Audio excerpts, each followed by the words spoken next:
Well, in this episode, we sit down with someone who grew up running the halls of Timberline Church. She is a force to be reckoned with, is a soul, and now fills these halls with wisdom. Miranda McCasland is our high school director. She's been on staff for 4 years. And in this episode, we talk some about her story, what it was like growing up here, how her faith became her own. She shares about her special relationship with her dad, and also what it was like navigating some difficulties they experienced as a family. We asked her some questions about singleness in the church, about community building in the church, and she just gave us a wealth of information. So we're thrilled for you to listen in on our conversation with Miranda McCasland. You're listening to the Let Love Live podcast, where we have conversations about how God meets and transforms us, and how we then let love live in our everyday lives. I'm Mackenzie Matthews. And I'm Felix Ariano.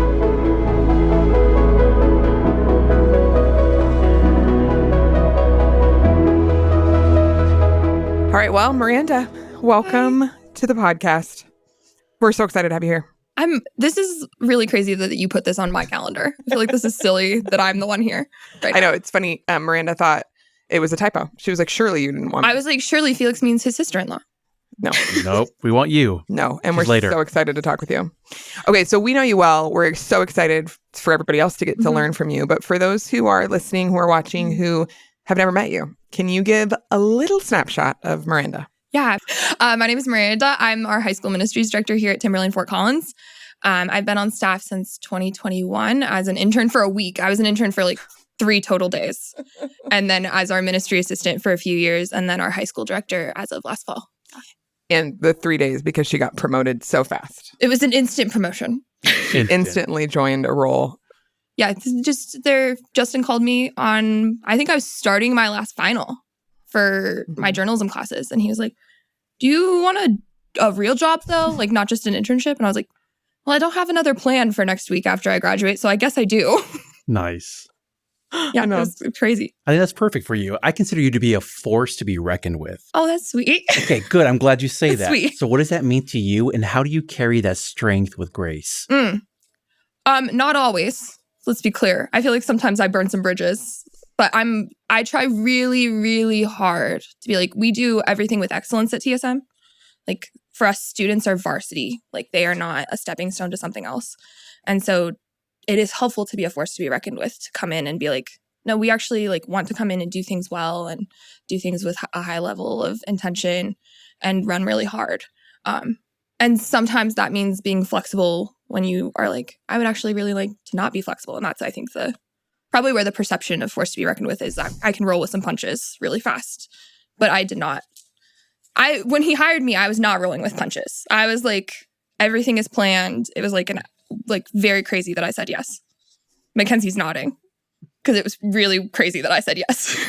It was. I want to hear, or I want you to share some of your broader story, because when we say, oh, how'd you get here in the role that you're in the internship and that part, but the broader backdrop to like when the Lord had like met you, how you grew up, growing up around here. Yeah. And then to that, like if you could share some of what you thought the plan was going to be and how you surrendered to something else. Yeah, the plan was never going to be to work with students. It was never going to be to work in ministry. Like I grew up at Timberline. My family, my mom was a student at Timberline in Timberline Student Ministries long before. We probably had a bad name at that point. Like it was pre-Illuminate, pre-Student Ministries, but she was a high school student at Timberline when Derry came. And so I grew up at like within the walls of Timberline, and specifically the new building. Like my grandparents have the magnet of the project build asking for money. Like it's crazy. Wow. So I grew up in the church. I grew up with a really solid Christian family, right? My dad and my mom are really committed to their faith. And I did all the things. Like I did everything. I was a missionette. What is now, it's Girls Club now? Girls Club, yeah. Girls Club. I was a missionette. I did all, like, at the time we had it up into middle school. I did until like 8th grade. I went to missionettes camp in Cedar Ridge. I did all the stuff. And I was on Joy Team. And in high school, I was like, I just feel like I'm no longer interested in this. And I was in like an interesting school situation at the time. And so it was very easy to be like, I'm not interested in this, but my family is still really in. And it's still really valuable to like, I don't know a person in my family who isn't at least, even in my extended, who isn't at least involved in following Jesus in some way, right? They would all say, yeah, I'm a Christian in whatever way that looked like for them in their own like vernacular. And so it was like, you can't leave when you have questions at that point. And so I like had to come to terms with that. And I wasn't involved in student ministry at the time. Basically, all I was doing is I was going to church when my parents forced me, or I was serving a Joy team. And I was like, I love leading. So of course I'll keep doing this, right? Like it was not about Jesus. It was about leading. And Joy Team, for anybody that's listening that does not know what that is, you were a student who was helping run our children's ministry in the program we have called Joy Team. Yes. And so I kind of, my parents, I think, could sense something was happening. And we haven't talked about this, so it's going to be crazy when they hear this. I think they could sense something was happening, and they literally just sent me to TSM. Like, they were like, fly, butterfly.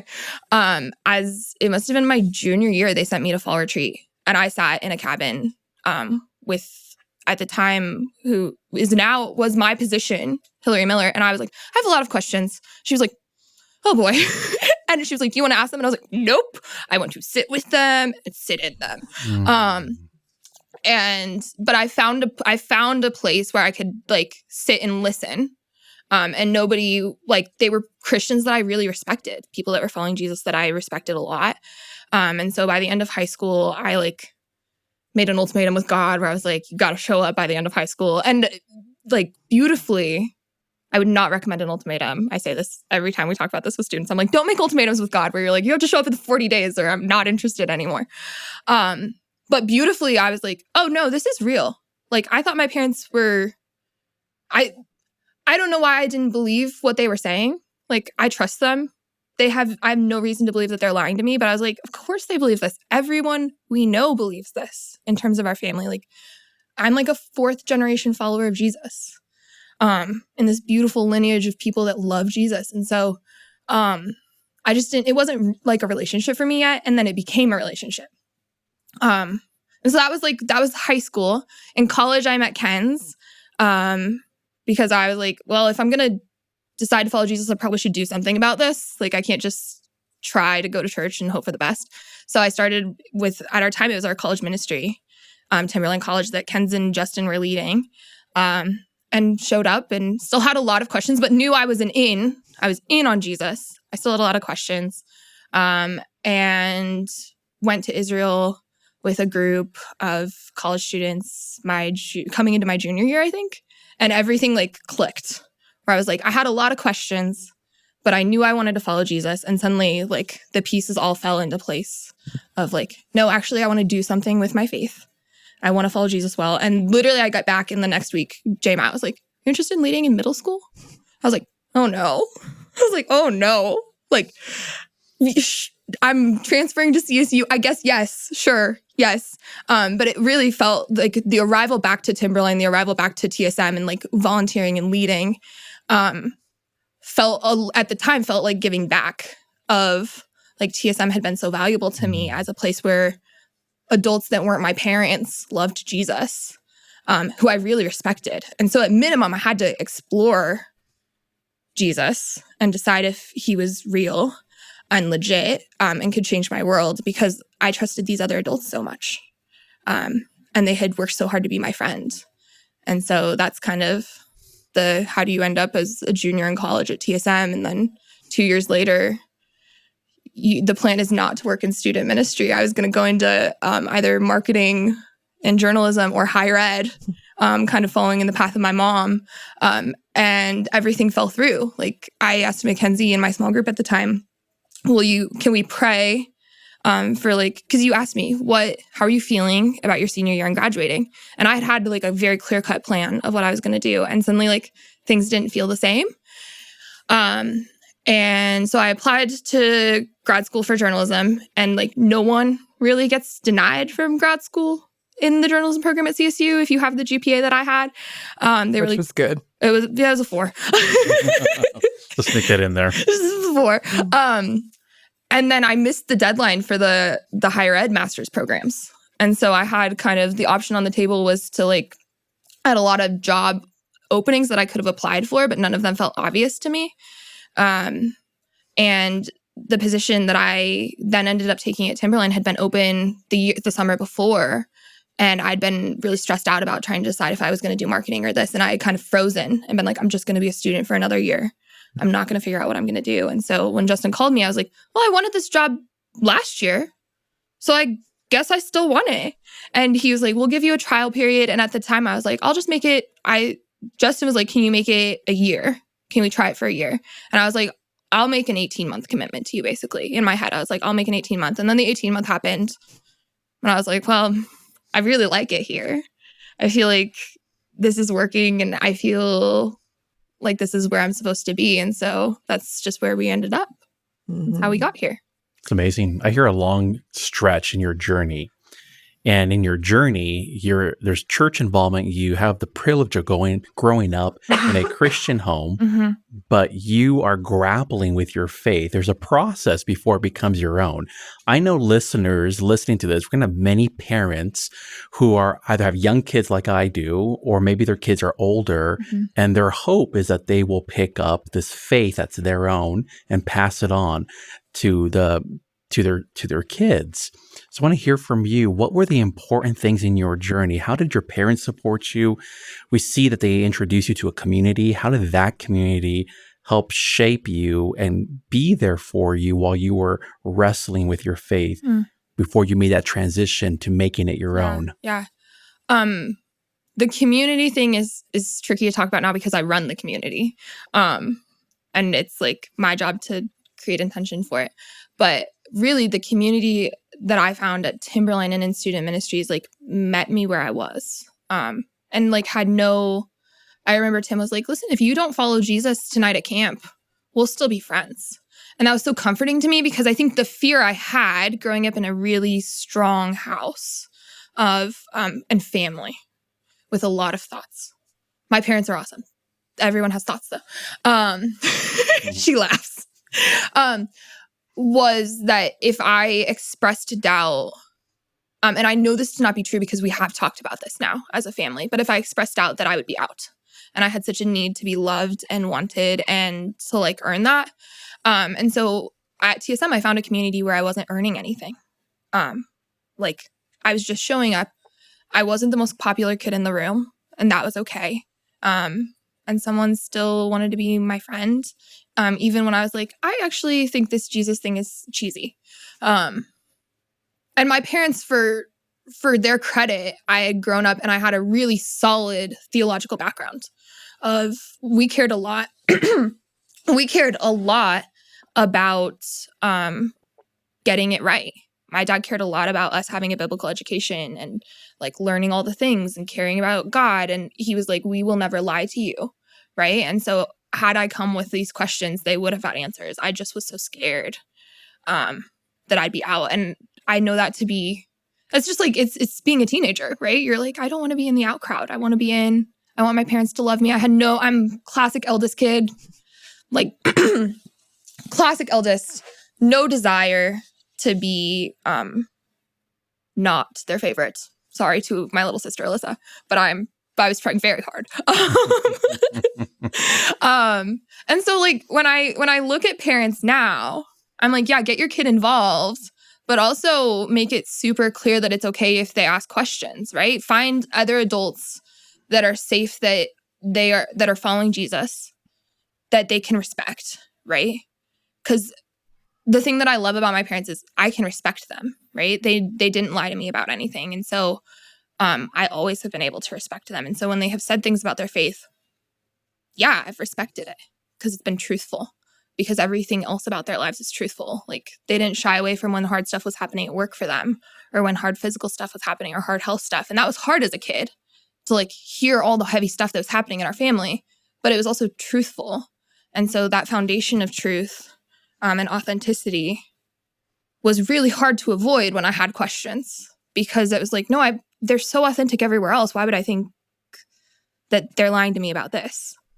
So when I talk to parents, I'm a lot of times like, no, find them other adults that they can trust and respect, and then make your house a place where that can also happen, where they can trust and respect you a lot. Mm-hmm. You were always like intellectually honest is something that's important to you.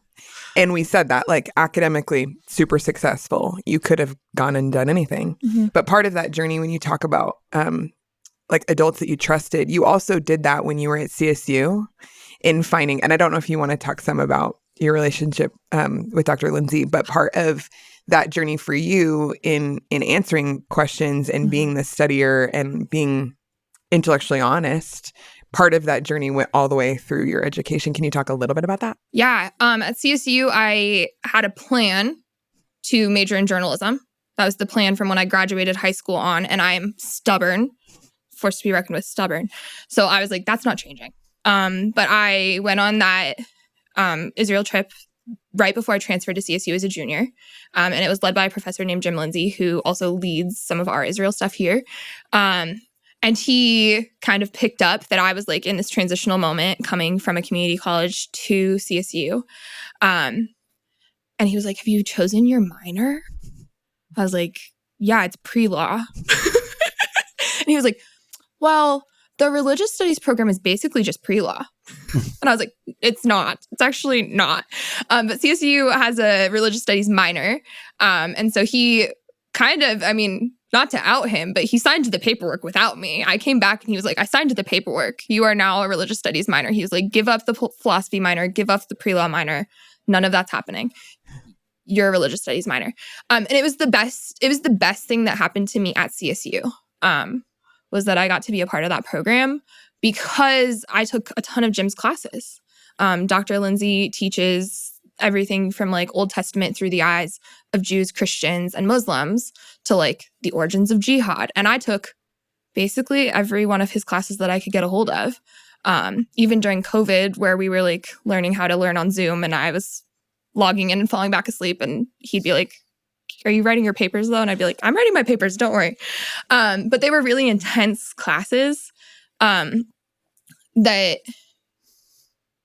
how do I say it the way I want to say?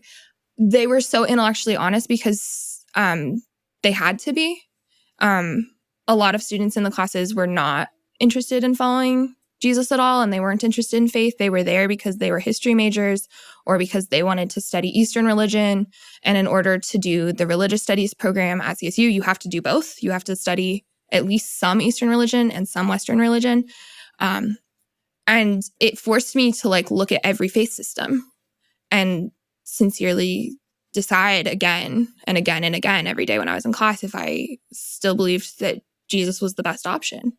And he was every single time, like far and away. Even when you were like, oh, that's really beautiful over there, I'd be like, yeah, but like the most truthful thing over here is this. I had my senior year, we did a huge project where we got to choose what we wrote about in the journalism program, and they were fine if you tied it to your minor. And so I wrote something about religious communities. I am not totally sure what it was. I'm sure it exists on a portfolio somewhere. But my journalism TA at the time said, well, why don't you just practice like Buddhism for a week and write about your experience doing that? And I was like, because I can't go without Jesus for a week. I was like, I don't think you're understanding the situation at hand. I was like, I'd have to quit a lot of things, like my daily time with the Lord and Timberline College for a week. And I'm graduating in a few weeks. That feels really important to me. And I would not be able to go to TSM and lead. And he was like, oh, wait, you're like really serious about this. And it felt a lot. I think he was like, oh, she's not like kidding that she believes in this. And so that was a lot of my time at CSU, was a lot of academic rigor that allowed me to look at everything that was happening. And grapple with all of it and learn about, it's so helpful to me now with students because they'll ask a question and they'll be like, but why Christianity instead of Judaism? And I'll be like, yeah. Or they'll be like, why Christianity instead of Hinduism? And I'll be like, let's discuss the difference between these primary texts. So it was really cool. And Dr. Lindsay held my hand through a lot of it. He was my advisor through college, and has taken that role on for a lot of other people that I know. And I'm really, really grateful for him for that. Mm-hmm. It's fun for me to hear and what I already know about you. Like you're a deep well. And some people don't know that. Like deep, deep well. And that academic part of you is still a big part of you when it comes to how you grow and how you follow Jesus and how you are intellectually honest every day since then. Is there anything that you are loving or learning right now? I have fallen off the train a little bit, but I love the Bible Project. One, because I feel like they met me where I was when I had a lot of questions. But two, because they have free seminary classes now that are so high level, so cool. I also recently have been listening back to all of Pastor Brent's Wednesday night communities, like a total nerd. And it's funny that we're talking about my family and how we grew up, and we're talking about the academic intellectual stuff, because I'm like re-listened to his series on Mormonism. We were in Salt Lake 2 weeks ago, so it makes sense. I got really curious, really curious. And we don't talk about it at CSU. We don't talk about Mormonism. So I was re-listening to it, and I realized that I had already heard it because my parents had like drugged me to church for that series every week in 2016. They'd been like, we're going to church at a time where I had a lot of questions. And so I think it maybe started there of like, I had a lot of questions, but I was still learning. So I love a Wednesday night community. I'm behind on them, but I love them. I love the Bible Project and their like seminary-esque classes. I'm trying right now, the balance I'm in is to follow Jesus in a relational way, not just a learning way. Because so much of college and what like revved me up to do stuff was that I was learning so much, and it was so fun. But at the same time, I'm like, in the last few years, Jesus has met me in prayer and in like the hard stuff that has been happening in my world that wasn't academic. Because the bubble outside of college is different. And being an adult is really weird. So there's some academics still happening, but there's a lot more like sitting and contemplating, which like I hate, but it's good for me. So What's one thing that you heard from Pastor Brent's teaching or his series that blew your mind? Oh gosh. About Mormonism or in general? Just in general. Anything Okay. anything from his teaching series. Okay. Last year, and I don't totally know how to explain this concept. You're going to need to ask him or listen back to it. Last fall, I went to a Wednesday night community, and he started talking about like the image of God and how we misread the image of God. And it blew my mind. Like I had assumed the image of God was like my physical body. And he was like, no, the image of God is like a position that you hold in the kingdom. Of like, he was comparing it to like how God talks about the angels of like, let us make them in our image. He was like, I don't think, and it feels scandalous to me to say into this microphone, okay? I got some eyebrow raises when I brought this up at TSM staff meeting. I was like, Brent said it before me. He was like, when God in Genesis says, let us make them in our image, he might not be talking about like exclusively the Father and the Son, but he's actually talking about the supernatural, like angels, and let us make them. And then he was talking about the ownership that the angels hold in the kingdom of God, and that we can reflect that. And it was crazy. Wild. I was like, free will, ownership, angels. It was like a lot to take in. And so I feel like I can't summarize it well. But it was last fall. So if the people want to listen, that's where you find it. You mentioned this like transition from your time with God being so informational, like intellectual, and then wanting to sit with him more relationally. But when I see you in action, I think of you as a very relational person. When you're in your element with students, very relational. So what are you drawing from that makes you so relational with people and with students that you work with? I just stumped Miranda. I know you might have. What? It feels, I think there's two answers. One, getting to lead with the TSM team has changed me. Of the DNA of TSM is relationship. It's not about, I mean, we want our content to be excellent, but we want students to have a friend in the room first. Because I need to earn their trust. I think about me, my trust needed to be earned before you could just say something to me. So that's still very intellectual of I need to earn someone's trust to be able to say the truth about Jesus. And that's been modeled so well for me. Mackenzie was my college leader. Justin has been my boss for all the years that I've been here, and he's a dear friend. And so it's been modeled really, really well for me. And then my family it has always been about relationship over anything. We're very, the four of us, I guess now the five of us, since one of us is getting married, it has always been about not necessarily sitting around the table, but having time together and knowing each other well. And so it was modeled really well for me of like, no, if you needed to stay up late and talk about something, guess what? Dad was staying up late and talking about something.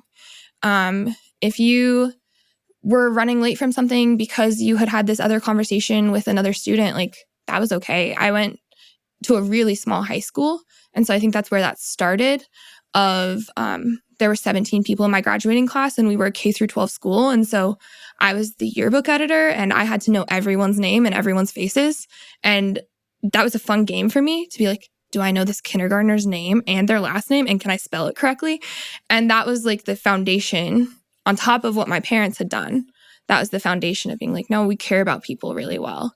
And when you go to a school that has 17 people in the graduating class and they all have very different life stories, especially like alternative schools, that's kind of very common. When you all have very different life stories and you end up in leadership in that situation, the only option is to decide to be someone's friend because you probably have nothing else in common besides like you're showing up to senior lit together and you're in leadership together. And so you have to decide to be relational. It was really cool. That's a lot of things all at once. Can you share a little bit about your dad? I mean, you can share about Shannon too, both parents. We love Shannon. Mm-hmm. She is well aware that Doug is the star, though. I think I should say, you just have a unique relationship with your dad. And when you have alluded to some of the things that you've been through or that your family has been through, could you share a little bit about your relationship and then also how you walk through some of those things? Yeah, my dad... my mom is our like high level employee. She is a high level administrator at a college in Northern Colorado. And so, that's kind of been her path. I think she would maybe say also accidentally, the same way I would say about my job. But in like 2003, when I was really little, my dad was injured on a construction site that he was running, to the point where he like could no longer be, doing his own business of remodeling and contracting. And that had been our family's primary source of income. And so they had kind of a choice to make of what they would do. And it was really close to, it was very post-Columbine. It was a very post-Columbine era. And so my dad made the decision to stay home with us. And so my dad has basically been a stay-at-home dad since I was 4. Like, I had 2 years with him without my little sister because she's a little bit younger than me. And it was awesome. And he like homeschooled us for a lot of it, was like the guy who made your meal and he made your lunch. And, you know, if you wanted popcorn, it was dad was going to make you popcorn, taught me how to read, did all of that. And so the sheer amount of time that he spent with us changed our relationship, from what I think a lot of people would treat like their relationship with their parents. Like, he, for sure, I'm standing in my little sister's wedding as her maid of honor in a few months. But it does feel like I'm kind of taking away from like who actually probably is our best friend. Of like, yeah, it's our dad. He's shown up in some crazy ways for us, and always been there for us. And still like, if I don't call him for a couple days, will call me. And he'll be like, "What's the news from work?" And he's so wise of, it feels like he should be the one that's running TSM some days, where I'm like, he could have done ministry. He could have done all this stuff. And instead he went and started a business, and didn't go to college. But is so wise and so smart and so also intellectually honest is reading like 7 books at a time and summarizing Brother Lawrence to me, like crazy things. But that's like he spent a significant amount of time with us as kids. But he also has had, since the first injury, a lot of health stuff that was like unpredictable for us. Like, I grew up with a sense of like general doom of like my dad is sick. Starting basically from I came back from a missionettes camp and my dad was really sick and we had to figure out what was going on. And we got a really scary diagnosis at the time that my dad decided not to treat because potentially treating it would either like the risks at the time of treating the kind of brain tumor that he had that we discovered also kind of on accident was that he would potentially go blind or would potentially die if surgery went wrong. And we were so little. I would have been 13, which means Alyssa would have been like 7. We were really, really little. And he was like, that's not a compromise I'm willing to take. And so I didn't understand that at the time. I was like, I don't understand why we have to live with this scary thing in Dad's brain, which means that when he gets sick, it's scary.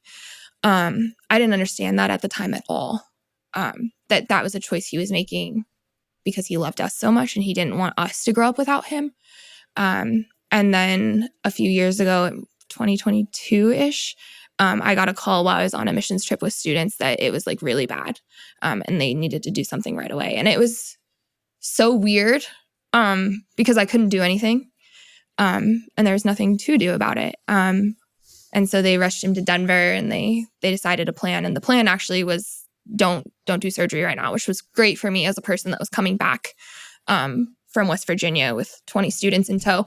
But the last few years of his health stuff and like more scary health stuff happening have really exposed the relationship we have with him of like how much we love him and how much he loves us. And it's also been interesting because he has been okay taking scarier health stuff recently. And it's because he's like, no, we've raised you. You're grown-ups. I've seen you out in the world. It's okay. Like it would be okay if this blood clot didn't dissolve out of my chest. And I'm like, I would not be okay. But it's been good for my relationship with the Lord too. That's some of the move from sheer academia to I have to sit with the Lord is because Mackenzie, I think you asked me or you didn't ask me, but I asked myself after you asked me a question. I was like, what would I do if my dad didn't make it out of the surgery? Like, would I still believe that Jesus was good? And I had to have an answer to that question. And there are days where the new health diagnosis comes in and there's a new situation and we're talking to a new doctor. And I'm like, I don't know if I would believe that, but Jesus has proven so faithful in our story in ways that I can't, like, I wouldn't have imagined as a 12-year-old when we got the first brain tumor diagnosis. Like, I had no idea how important that would be for me to, like, walk through scary stuff and walk through grief. But it's been really formational, and it's been formational for our relationship because he has consistently chosen us. And there's, like, something really special about your dad saying, no, I choose to spend time with you, and modeling the Father's heart for you. And in the middle of hard things, still modeling what it looks like to take things to the Lord.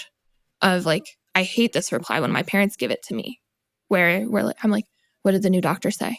And I almost don't ask the question anymore. And they'll say, okay, yeah, but, and then we're praying about it. They'll tell me the thing and they'll say, and we're praying about it. And I'll be like, well, it seems like the doctor told us what we were going to do. But my dad has chosen things out of discernment in ways that I haven't always agreed with, but have been really valuable for our family. And I adore him. Like, I love that man. I think in a way that I don't, students a lot of times will be like, you have this interesting dynamic here. And I'll be like, yeah, he has modeled Jesus so well for me and modeled what it looks like to follow Jesus so well for me that, of course, Alyssa and I have a really lovely, wonderful relationship with him because he's shown up for us a lot and chosen us over and over and over again. I'll never forget sitting. We got invited to go to a birthday dinner. I knew this was going to come up. I knew it. I know. And I think your birthday is also your parents' anniversary. Yes. Oh, perfectly planned. Yes. Right? They want to clarify that it was 3 years before I was born. They always want to clarify. Yes. But I'll never forget sitting at that dinner and watching your dad, who regularly will share how he feels about you. Mhm. But he'd written on like mail that had come, like an envelope, Yes. like not on fancy paper, Yes. but he'd written so specifically, and I don't think he even could read it because he was so emotional. Mhm. And so he had given both your mom and you the letters, and you read them out loud to the and us getting to sit there of that. And he was so specific, and he was so intentional, and it wasn't just I don't know, it wasn't high level. It was very specific things that he was so proud of you for. And I just remember being like, shoot, I'm gonna cry talking about it. Like how sweet it was to get to sit there and watch him love so big and loud. Yeah. I think a lot of people don't get to experience a dad. I'm not a guy, so I can't speak into like the male masculinity issue or whatever, but I don't think a lot of people get to experience a dad who is so tender, who weeps when you weep, and sometimes weeps before you weep. I adore him. But yeah, he's been so good. And Alyssa and I sometimes will be like, Dad, like we know it's coming.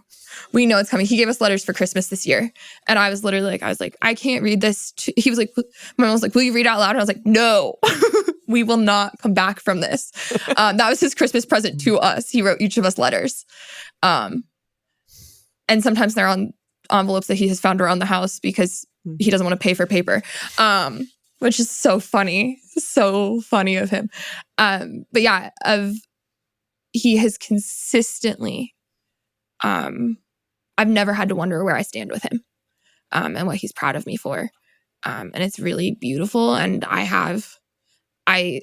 there's like 3 critical moments that I know I've gotten letters. I'm sure there's others laying around. Like I will walk into the house and there are envelopes of a recap of his conversation with me that he's had with me on the phone. And then like a prayer at the bottom about what I said. I'll be like, I'm thinking about what I'm teaching this weekend about the prodigal son. And there's like, I will walk in and he will not have told me, but there's an envelope with a recap of what I have said and also a prayer about it. And he's not doing that so that we notice, just because he loves us so much. But he gave me a letter. He's given me a letter, I think the first time I went to Israel, because they were pretty stressed about my safety. I got a letter before I left. And it was Father's Day, and he dropped me off at the airport with a letter for me. And I gave him nothing. I gave him a drive to the airport. And my 21st birthday, because I had just graduated college and I had just taken my job at Timberline. And then this Christmas, we all got letters that I think is living in my Bible, with a prayer specifically for us. Yeah. Wow. It's amazing. Isn't that crazy? How has walking alongside your father in his faith, in his health situation, and the grief that comes with that shaped you as a leader? You can't lead people where you haven't been. And so in a lot of ways, I never saw the Lord redeeming the story that we had. Like, it's shocking to me that this thing that was so scary when I was 12 and is still really scary to me at almost 25, helps me lead students well. Of when grandparents get scary diagnoses, I'm like, oh, I get it.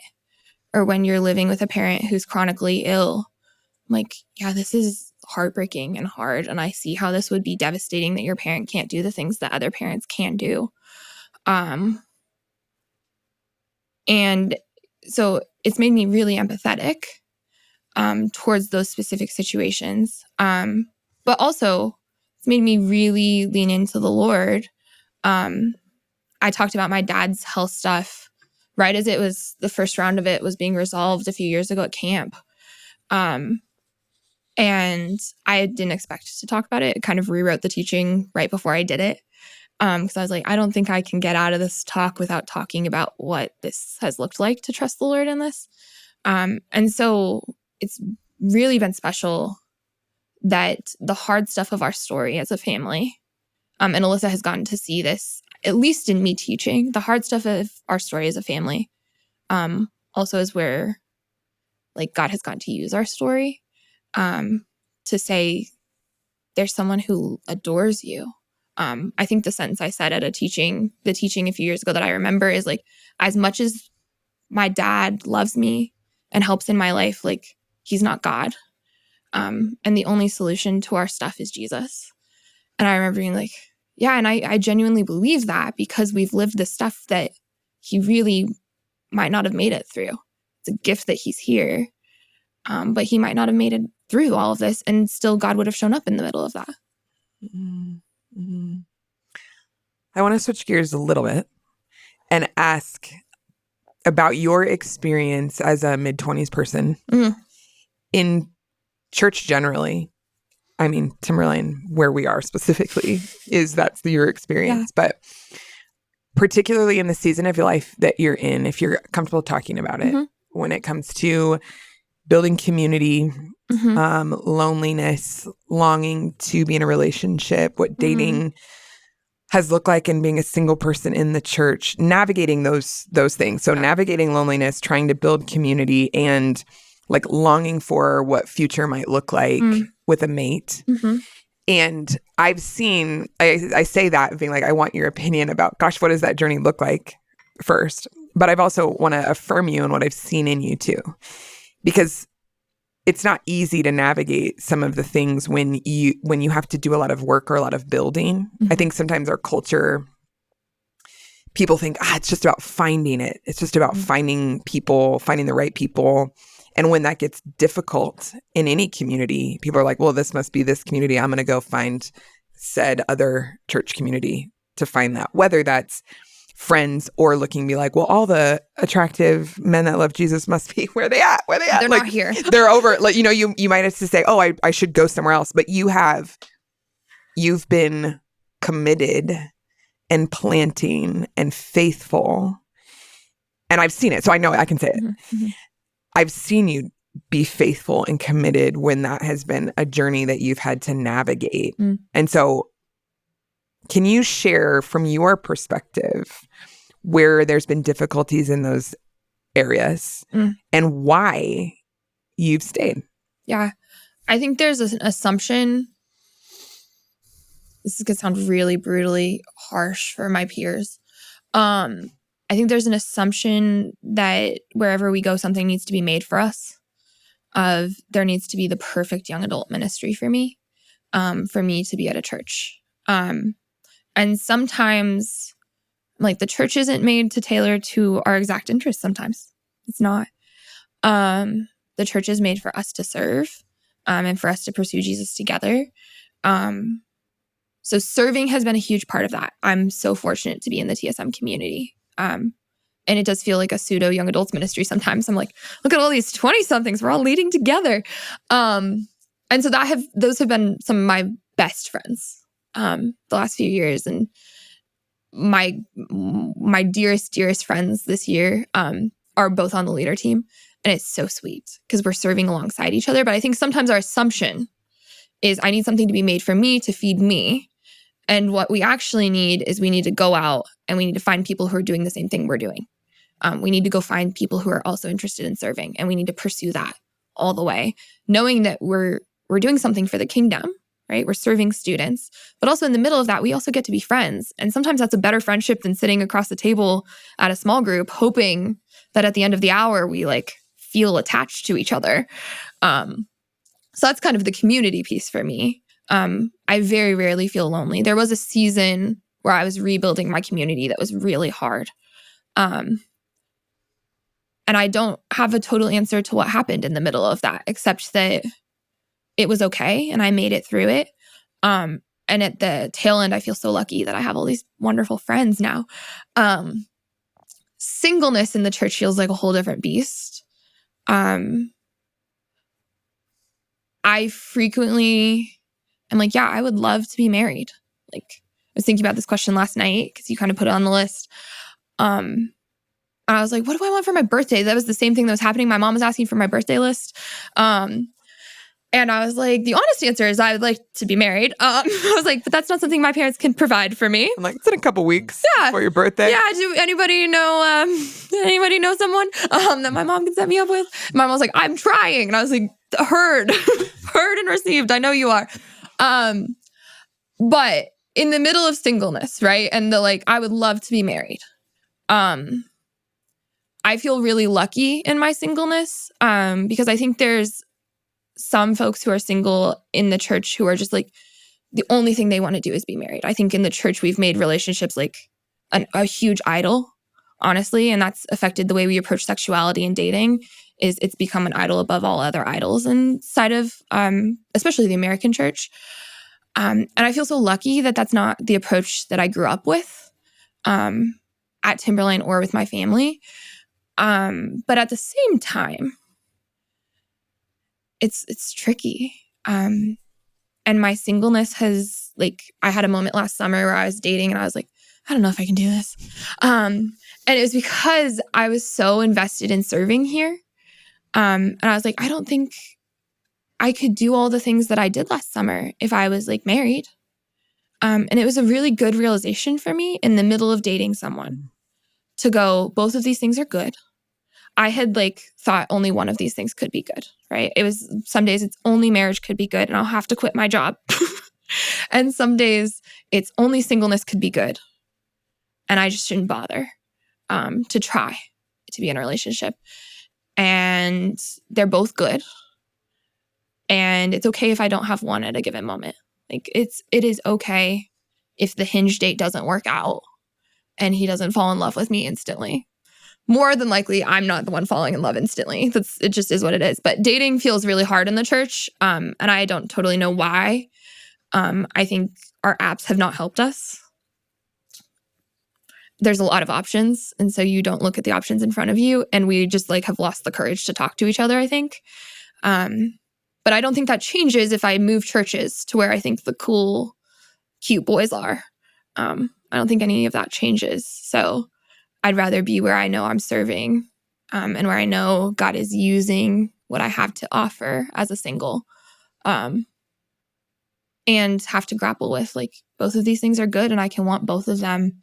And it's okay if I only have one at a given moment. Mm-hmm. Well, we have some rapid fire questions for you. Are you ready for rapid fire with Miranda? Here we go. You ready? I'm ready. Okay. This is how this goes. I'll ask you a question. You only have just a few moments to answer the question. You can't spend time on it. We move on to the next one. Okay. So not the long answers I've been providing. No, we wanted those conversations. That's why this segment's called Rapid Fire. So rapid fire, song that makes you instantly dance, even if you're in the church parking lot. Felix knew the answer to this one. Hips don't lie. Always. I'm listening to that. I think I come in, we have chapel at 8:30 on Wednesday mornings. I think I come in with that at 50 on my RAV4 these days. Hips don't lie. That's great. Favorite book that's not the Bible? Oh gosh. This is not a rapid fire question, Felix. It's a hard one for her. Top one that comes to mind. My favorite fiction is The Book Thief. I haven't read it in a really long time though. The Book Thief. A really long time. Yeah. It's classic. Time to return to it. One word your best. Wait, can I say Narnia? I was on a date last year and he said, what's your favorite book? And I said The Book Thief. And then immediately this exact interaction happened where I was like, Narnia, Narnia, Narnia, Narnia. You get to. I get to. That's great. One word your best friend would use to describe you. Oh, we could just go get her. I think she would use silly. I hope she would use silly. Silly. Okay. I'd be upset if she didn't. A snack that you secretly love, especially when you're at camp, either middle school or high school camp. Okay. I don't think this is a secret, but I pack Rice Krispie treats and they live in my backpack. They are not for sharing. Rice Krispie treats or Cliff Bars, which is also not a secret. Oh, that's right. Yeah. One time we were volunteering together outside and I brought an extra Cliff Bar. And I think I had 2 Cliff Bars that day. I remember you really liked them. And I knew if I came with one and you looked at it, I would need to give it to you. So I'm going to bring 2. Yes. You just jogged my memory. Cliff Bar addict. I love it. If you were in ministry, what would you be doing right now? I think I would be in events planning at this point with the stuff that I love of ministry. Sometimes is the fun stuff. And so I think I'd be how can we plan a party? Would you rather preach a sermon last minute or lead a group of teens through a silent retreat? Oh, a sermon last minute. We don't do silence well. Would you rather never drink coffee again or have to lead worship every Sunday for a year? Never drink coffee again. Never drink coffee again. My TSM worship team's going to be really disappointed in this answer. I will not be singing. But you're being honest. Thank you. Yeah, never drink coffee. I would figure something out. Would you rather go a week without your phone or a week without talking? Oh, gosh. I think the week without my phone would be good for me. I'm not sure I could do it. Just as an elder Gen Z, I'm going to be honest. I'm not sure I could do it. But I would try it. Would you rather lead small group with high school seniors or middle school boys after dodgeball? Middle school boys after dodgeball. Really? Yes. Oh, I almost want an explanation. That'll be later. Okay, worship playlist or 90s R&B? What gets you through the day? Honestly, our office is probably a 90s R&B office. I feel like I don't have a choice. Justin's playing that. So yeah. I think I'm literally saying whatever the least Christian answer is for all of these. What's your go-to coffee order? 1921 or in general? In general. 1921, it's the honey caramel latte, which I don't think is officially on the menu anymore. You can still get it though. But you can still get it. And here's the last one. Most quotable movie in your life right now? I don't think I'm a movie girl. Most quotable movie in my life right now. We just watched Napoleon Dynamite in the office to get ready for middle school camp. But I don't know the quotes. I'm like, that's not a section of my brain. Is it a section of your brain? You live with Justin. It is, actually, unfortunately. But I also was of the era of watching Napoleon Dynamite in the theaters. So you saw it in the theaters 6 times. What year was that? By choice? Well, yeah, that was what was cool when I was in high school. It still is. But it still is. It was cool. Felix, you went and saw the. Weren't they showing it again? What was happening that you saw? Yeah, well, it's not about me, but yes, it's a 20-year anniversary. And so they were here in Fort Collins. So the characters that played... The Napoleon Dynamite characters were here in Fort Collins. Yes. Okay. So the dude that plays Napoleon Dynamite, Pedro, and Uncle Rico. Okay. So they were all here, Lincoln Center. And I introduced my daughter, 12-year-old Zoe, and she has become a hardcore fan. The reason why is because there's one quote that I always use with the quesadillas. So in the movie... I don't even know what we're talking about. That's how little I see movies. Quesadillas. Make yourself a dang quesadilla. Okay. I always say that. Very quotable. It is a very quotable movie. I'm excited to watch it at middle school camp and just sit there. It'll be weird. You'll be like, I don't understand why this is so popular. To which, yeah, I know. I agree. But it is. It is. People love it. I'm excited. Was that all the rapid fire questions? Yeah. Okay, we end all of our interviews the same. Uh-huh. And that's with the question, what feels hopeful to you right now? Summer feels really hopeful to me. The sun, for one, just the fact that we are out of Fort Collins winter is really exciting to me. But also because I feel like God has shown up for me over the summers. I used to hate summer.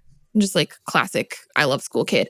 But God has shown up for me in so many ways in the summers of the last few years of like when there's been a significant change in my life, it's happened in the summer or this beautiful stuff.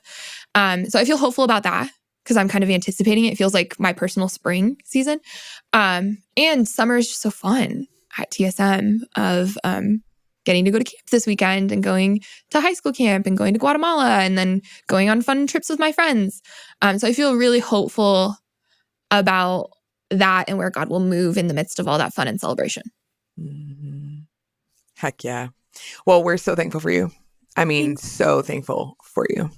And that force to be reckoned with, like what you are to this team cannot be understated. And the intentionality that you bring, the way you love students, like you're such a gift to us. And so I'm so excited people got to hear anything. Do you want to add anything? No, I echo that. I also really appreciate your transparency and honesty when talking about your family and your father. It resonates, and I know people need to hear that. Also, listening about how you grappled with making faith your own. It's really special. Thank you for being willing to share that. It's going to be a gift for people to hear this. I think my parents are going to love this episode. They're going to love it. I hope you guys like it. Hi, Mom and Dad. Thank you. Yeah, thanks, guys.